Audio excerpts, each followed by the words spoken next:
Salut à tous, je vous retrouve aujourd'hui pour une vidéo sur les lieux d'accueil enfants-parents. Les lieux d'accueil enfants-parents initialement sont faits pour les parents qui se sentent un peu isolés et qui ont besoin d'un lieu où être accueillis pour être soutenus dans leur parentalité. Et pour les enfants qui vont passer d'un mode de garde familial à un mode de garde collectif, donc qui n'ont pas encore fait l'expérience de la collectivité, et ça fait un petit peu passerelle vers par exemple un multi-accueil. J'en ai déjà parlé dans ma vidéo sur les idées de sortie, je vous mets le petit i là, qu'on peut avoir avec les enfants, mais je ne vous ai pas développé vraiment ce qu'était un LAEP. Tout simplement parce qu'à l'époque, je les avais pas beaucoup fréquentés. À l'heure actuelle, j'en ai quand même fréquenté 4, dont un de manière régulière. Donc je pense que je peux vous en parler un petit peu plus en détail. Ça peut vous donner des infos, savoir si c'est quelque chose qui pourrait vous convenir ou pas. Alors, ce que je trouve, je vais faire le même fonctionnement que ma vidéo sur la Lecce League, une des dernières que j'ai faites. Je vais faire avantages et inconvénients. Je trouve que c'est le moyen le plus simple pour en parler clairement. Donc les avantages déjà, le premier des avantages, c'est que c'est un lieu adapté à l'enfant. Donc si vous commencez à avoir un enfant qui est assez explorateur et que vous en avez vraiment marre d'être super vigilant à tout, vous pouvez vous rendre là-bas en toute quiétude, vous n'aurez pas à interdire ci ou ça à votre enfant, les lieux sont faits, sont aménagés. En plus c'est vraiment des super aménagements avec souvent un espace de motricité, piscine à balles, petit toboggan, des jeux de motricité, petit tape-fesses, petit élément à bascule.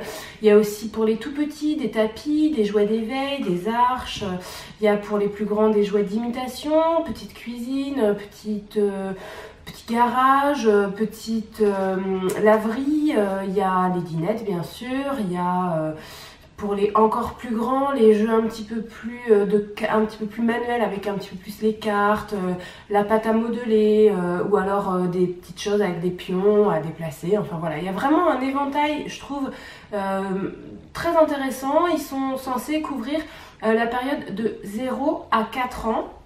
Mais beaucoup d'enfants sont soit en garderie tôt, soit en scolarité à partir de 3 ans. Et donc du coup, c'est vrai que finalement, il y a assez peu d'enfants âgés. Nous, là du coup, on y va. J'y vais surtout avec Jonas. Je trouve que c'est pas très intéressant pour Enzo. Donc Enzo, de toute façon, là, il vient juste d'avoir 4 ans. Donc je crois qu'il y a des lieux d'accueil qui accueillent jusqu'à un peu plus tard. Mais de toute façon, moi j'y suis allée avec lui alors qu'il avait 3 ans, je trouvais que c'était déjà un peu moins adapté pour lui parce que les enfants présents étaient tous plus petits et du coup il trouvait moins sa place que Jonas qui trouve parfaitement sa place. Donc là Jonas il vient d'avoir 14 mois et c'est vrai que quand il évolue au milieu de cette petite collectivité, il y est vraiment très très bien, c'est parfaitement adapté pour lui. Donc si vous avez un enfant qui est soit plus jeune, soit en âge à peu près de Jonas ou même un peu plus âgé, je pense qu'en gros jusqu'à 2 ans ça va et puis après peut-être qu'on commence à atteindre des limites. Je vois bien les plus grands qui peuvent venir ont tendance à se dissiper un peu plus parce qu'ils ont besoin d'être accompagnés sur une activité de pâte à modeler par exemple. Si on les recentre sur une activité comme la pâte à modeler, pas de souci. Par contre si on les laisse libres, c'est vrai que voilà, les éléments étant plutôt pour les plus petits et la population étant plutôt plus petite, et bien, ils ont vite fait de pas trouver leur place, de tourner en rond et de se dissiper. Mais je trouve que ça reste un lieu parfaitement adapté aux enfants et ça c'est vraiment un très gros avantage quand on ne sait pas trop où aller. Le deuxième avantage, c'est que les personnes accueillantes, en général il y en a 2, sont formées à quelque chose en rapport de la petite enfance. Je ne peux pas vous faire une généralisation sur les parcours de ces personnes parce qu'ils sont très très divers, mais ils ont un lien avec la petite enfance, soit psy, soit scolaire, soit accueil d'enfants, soit association en lien avec les enfants. Il y a moult parcours possibles, mais il y a un rapport avec l'enfant, chose que je déplore malheureusement dans les ludothèques. Parfois on a des intervenants, je vous en ai déjà parlé, je crois qu'ils sont pas du tout au courant de ce qu'est un enfant, d'un fonctionnement d'enfant, enfin qui font parfois des remarques mais complètement déplacées, alors que dans les lieux d'accueil vous n'aurez pas ça. Vous aurez peut-être des personnes qui partagent pas vos avis sur tout, mais vous aurez quand même quelqu'un qui a l'habitude d'être avec des enfants, qui sait ce que c'est qu'un enfant et qui est plutôt là pour vous rassurer sur votre enfant. Troisième avantage, qui peut peut-être aussi être un inconvénient, mais moi je pense que c'est un avantage. Le lieu est restreint.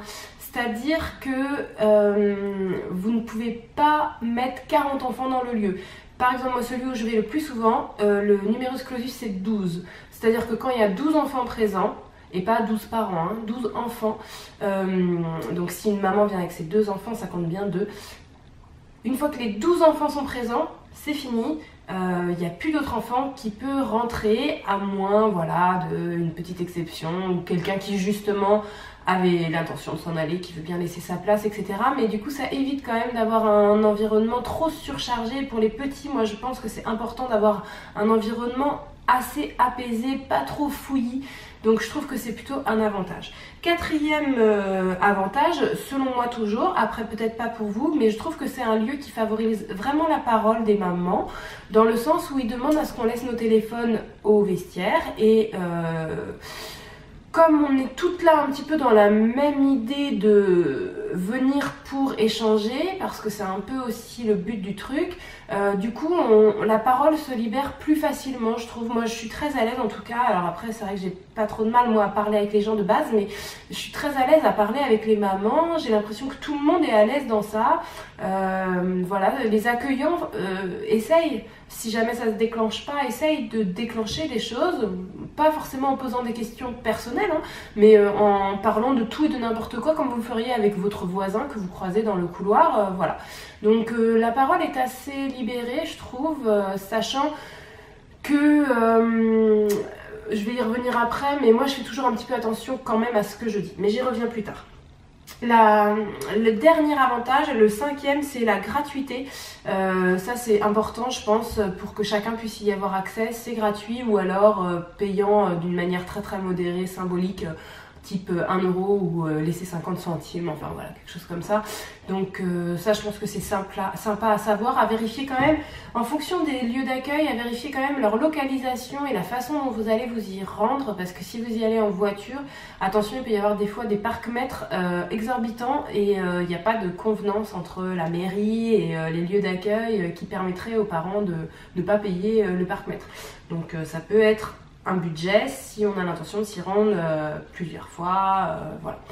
À réfléchir, à voir comment s'organiser près de chez vous. On va maintenant passer aux inconvénients. De toute façon, je dis à voir, à réfléchir, mais de toute façon, vous verrez que les lieux d'accueil ne sont pas ouverts beaucoup. Alors déjà, il n'y a pas forcément beaucoup de lieux d'accueil.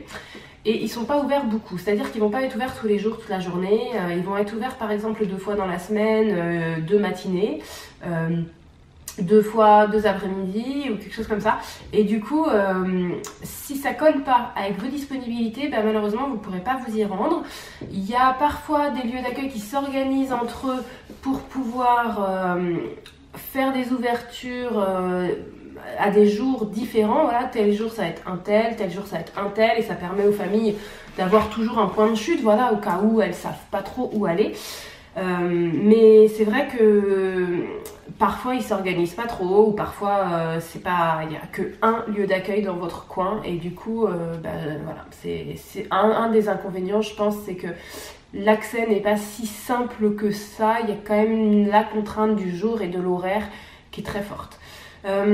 L'autre inconvénient qui en est plus ou moins un, mais je pense que c'est important quand même de vous en parler, c'est que c'est un lieu qu'on recommande à toutes les mamans qui sont en difficulté, donc que ce soit sociale ou familiale, et donc parfois on est amené à croiser des mamans vraiment qui sont pas bien du tout, alors soit parce que elles sont issues de l'immigration, elles sont un peu paumées, et même parfois, moi ça m'est arrivé, elles ne parlent pas du tout français, pas anglais, enfin, moi je suis capable de me débrouiller un peu dans d'autres langues, mais pas toutes, et donc du coup ça peut créer un petit peu un malaise si on n'est que 2, qu'on parle pas la même langue et qu'on peut rien échanger, quoi. C'est un petit peu bizarre comme situation, vous avez peut-être déjà connu ça, donc ça peut arriver.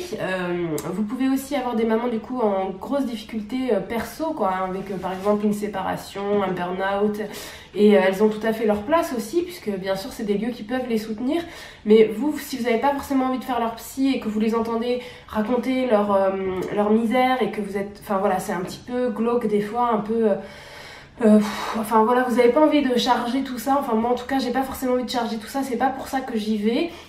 Alors ces mamans là, je pense qu'elles sont souvent plutôt prise par les intervenants, justement les accompagnants, ou sauf si elles rencontrent une autre maman qui a les mêmes galères et puis qu'elles aiment bien parler entre elles. Mais moi en tout cas, j'échange pas plus que ça parce que moi je suis trop empathique et que du coup sinon je vais limite faire tout ce que je peux pour aider la personne. Enfin moi c'est quelque chose, je sais. C'est pas pour ça que j'y vais. Voilà. J'y vais pas pour trouver des gens à aider. Moi j'y vais pour discuter avec des gens qui vont bien, comme moi, et qui ont juste envie de parler de tout, de rien, des enfants, qui ont envie que leurs enfants rencontrent d'autres enfants, qui ont envie d'être dans un lieu au chaud où l'enfant peut jouer. Voilà, moi j'y vais vraiment pour ça. Mais je vous rassure, si vous y allez et que vous tombez plutôt sur une population de gens qui sont pas très bien dans leur vie, c'est pas toujours comme ça. C'est parfois comme ça et parfois différent. Donc laissez-vous peut-être 1, 2, 3 autres petites chances de rencontrer d'autres populations. Et puis éventuellement, sinon vous cherchez un autre lieu parce que parfois, je pense que ça dépend vraiment des endroits. Donc en fonction des endroits, vous n'allez pas avoir tout à fait les mêmes populations. Donc si vous rencontrez personne avec qui vous avez une conversation qui vous convient, il suffit peut-être de tester un autre endroit si vous avez la chance d'en avoir un autre, bien entendu. Dernier point un petit peu négatif à mon sens, les intervenants, que je disais tout à l'heure être des gens plutôt au courant de ce qu'est un enfant, ont quand même leur personnalité, leur vision de l'éducation et ne sont pas forcément d'accord avec vous sur tout. Moi j'ai rencontré exceptionnellement des gens d'accord avec moi surtout, vraiment rarement, et exceptionnellement des gens en désaccord avec moi surtout. La majeure partie du temps, on est à peu près entre deux en fait. Et du coup, c'est normal, c'est la vie, hein. À peu près tous les gens autour de vous, c'est ça, quand vous partagez des points communs, puis il y a des différences, c'est normal, c'est comme ça. Ils sont pas là pour nous donner des leçons. Néanmoins, en fonction des gens du coup qui vont être présents et des points d'accroche que vous allez avoir, le lieu va être plus ou moins agréable. Et ce que je trouve un petit peu négatif, c'est que vous ne pouvez pas savoir à l'avance sur qui vous allez tomber. Il n'y a aucune continuité. Donc à la fois au niveau des mamans, vous pouvez trouver quelqu'un très sympa une fois et puis ne jamais la revoir. Vous pouvez vous dire qu'il y a une personne que vous aimeriez éviter et ne pas du tout savoir quand elle va venir et hop, vous tombez dessus. Vous pouvez avoir des intervenants super une fois et puis la fois d'après vous y retournez avec beaucoup d'enthousiasme et là vous tombez sur des gens avec qui vous accrochez pas du tout. Donc il n'y a aucune continuité. À la fois, je pense que c'est intéressant aussi de ne pas avoir de continuité parce que justement, ça vous permet de multiplier les échanges. Mais ça peut être un inconvénient, c'est pour ça que je l'ai mis dans les inconvénients. Voilà, si vous pensez, vous, à d'autres avantages et d'autres inconvénients, si vous avez déjà côtoyé des LAEP, si vous voulez raconter un petit peu votre expérience en commentaire, ça se passe juste en dessous et ça serait vraiment avec plaisir. Je vous encourage à commenter parce que je le dis souvent, mais je trouve qu'il n'y a jamais assez de commentaires. En fait, moi, c'est vrai que je fais vraiment la chaîne pour échanger avec vous et parfois j'ai l'impression de parler toute seule. Donc n'hésitez surtout pas à me répondre. Si vous êtes un petit peu timide, vous m'envoyez un MP, hein, il y en a qui font ça, mais en commentaire je vous assure il va rien se passer, il n'y aura pas de cataclysme. Si vous postez quelque chose, essayez, vous allez voir, tout va très très bien se passer, je vous rassure. Très bientôt dans une prochaine vidéo on va parler Montessori. Je voulais vous l'annoncer parce que je pense que c'est plutôt une bonne nouvelle pour vous si vous avez un enfant de l'âge du mien. On va attaquer un peu tout le côté vie pratique parce que voilà, c'est vrai que mon Jonas est dedans déjà, donc je pensais le commencer plus tard mais en fait on va le commencer maintenant. Et puis je voulais juste vous faire un petit aparté sur des photos que j'ai postées sur Instagram dernièrement pour la fête d'anniversaire d'Enzo. Je voulais juste vous dire que j'étais heureuse d'avoir organisé un truc sur le thème des chevaliers un peu à l'arrache. J'ai fait, je sais pas si vous avez vu les photos, mais allez voir sinon, j'ai fait des petits boucliers, j'ai juste pris celui d'Enzo là, en carton, c'est du bricolage, voilà, avec une petite poignée, une petite épée en carton qui s'est ramollie au fur et à mesure de la fête. Mais donc faites des épées plus petites si vous voulez faire des épées, parce que c'est pas bon plan d'en faire des grandes. Et puis hop, un bout de papier alu, franchement ils sont ravis. Et je voulais juste vous montrer aussi ce que j'avais fait comme jeu. Parce que peut-être que vous manquez d'idées. J'ai posté cette photo sur Instagram mais peut-être que vous n'avez pas tout compris. En gros les enfants devaient faire des chamboule-tout. Ils gagnaient des petites épées pique pirate quand tout était cassé. Et avec l'épée, après, ils pouvaient la planter dans le dragon que j'avais pré-perforé. Donc c'est tout simplement un calendrier sur lequel j'ai dessiné un dragon, puis au marqueur, puis j'ai collé 4 feuilles de papier et comme on voyait à travers le marqueur, après j'ai recopié au pastel, j'ai crayonné vite fait au pastel parce que je trouve que c'est le truc le plus rapide et j'avais pas beaucoup de temps. Puis j'ai perforé au ciseau, ça se perfore très très bien avec un gros ciseau, le carton comme ça. Ah oui, d'ailleurs pour les épées je m'étais dit qu'il valait mieux plutôt que de prendre un carton souple comme ça, si vous avez un calendrier et que vous avez du temps, parce que je pense que c'est plus compliqué à découper forcément. Faites plutôt dans un calendrier un carton dur. Voilà, et puis je voulais vous dire qu'après on était parti à l'improviste dans un parc et on s'est baladé à la chasse aux dragons. Les enfants ont adoré. Alors là pour le coup j'avais rien mis en place, rien organisé, mais il suffisait qu'il y ait une petite lumière pour qu'ils disent ah je crois que j'ai vu une lumière de dragon, un bruit pour qu'ils disent ah j'ai entendu le dragon. Bien sûr à cet âge là ils ont un imaginaire de dingue.